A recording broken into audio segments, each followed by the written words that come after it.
然后是除了是他们的，那所以呢，我现在在北马有开一个台湾的餐厅，那现在桌上有一些菜也是从我们产品那边做的，大家有没有好吃？谢谢江南厨房，然后呢是 Milk and Honey Cafe。那其实我以前从来没想过说我会开餐厅，或者是从政就是参选。但是呢，我们就是其实我先生他很喜欢吃，他也是台湾他是10岁来美国，然后呢，我们每次周末都去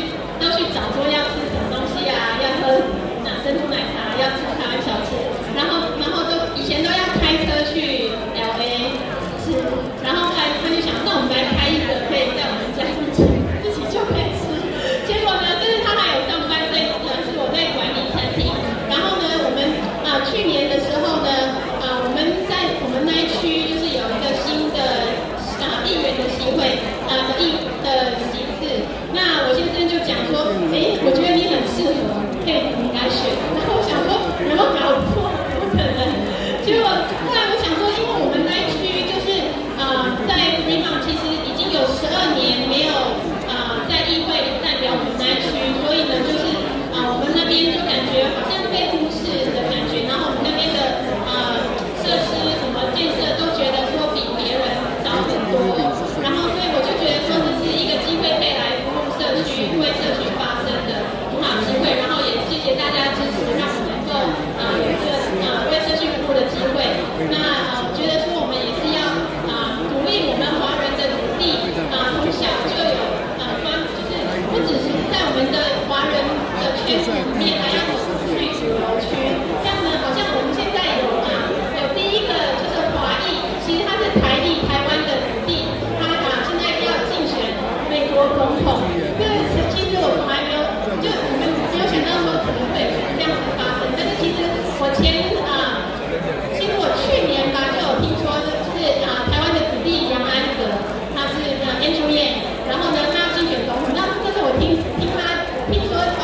要给一个人1000块怎么可能这样子？但是其实事实上，因为我们美国就是现在很多就是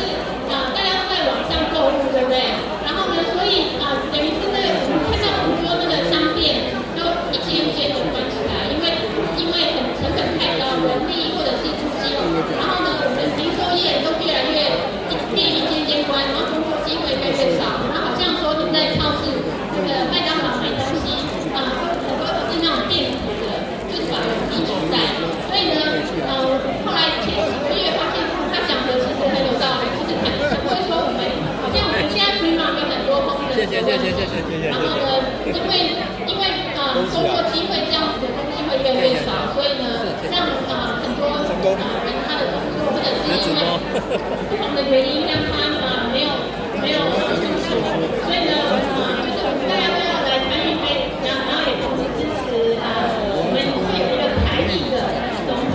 这样子。那所以大家我就是说大家都不要轻视你手里的那一票，然后明年我也是要再选举，所以请大家支持。好，那谢谢，希望祝大家有一个非常愉快的中秋节，还有今天非常愉快的晚上，谢谢大家，谢谢Teresa。感谢我们 Teresa。